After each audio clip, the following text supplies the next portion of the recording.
Torej, pred nekaj trenutki se je zaključil kongres Evropske ljudske stranke.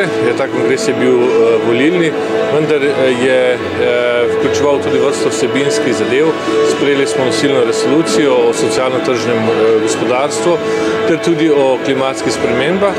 Ravno te dni poteka tudi v Kopenhagnu vrh, kjer poskuša svet rešiti planet z določenimi zavezami. In zadnja resolucija bo zagotovo vplivala tudi na potek kopenhagenskega sestanka. Tisto, kar je po vsebinski plati še potrebno izpostaviti, je ravno ta resolucija o socialno-tržnem gospodarstvu. Dejstvo je, da je naša Evropska ljudska stranka temelji na tem modelu, ki stavi na svobodnega posameznika, na uveljavitev tržnih zakonitosti in tudi načela solidarnosti v družbi. Danes je o njem veliko govorila tudi nemška kanclerka Angela Merkel, ki je poudarila, da trdno zavezo naše stranke temu modelu. Tisto, kar je za Slovenijo morda najbolj pomembno, je to, da smo delegati soglasno sprejeli tudi resolucijo o odnosu do totalitarnih režimov, okrcali nekatere politične dogodke v Sloveniji in poudarili pomen demokratične kulture za nadaljnji razvoj demokracije v Evropi.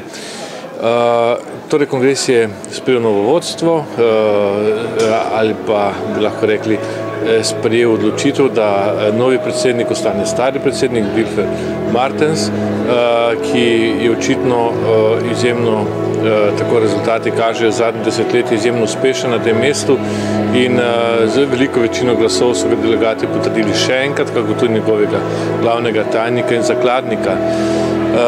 Kar je nekoliko bolj žalostno je to, da Slovenci v tem mandatu ne bomo imeli podpredsednika Evropske ljudske stranke. Poskušali smo za to mesto oziroma smo predlagali Lojzeta Peterleta, vendar je zbral nekoliko premalo glasov.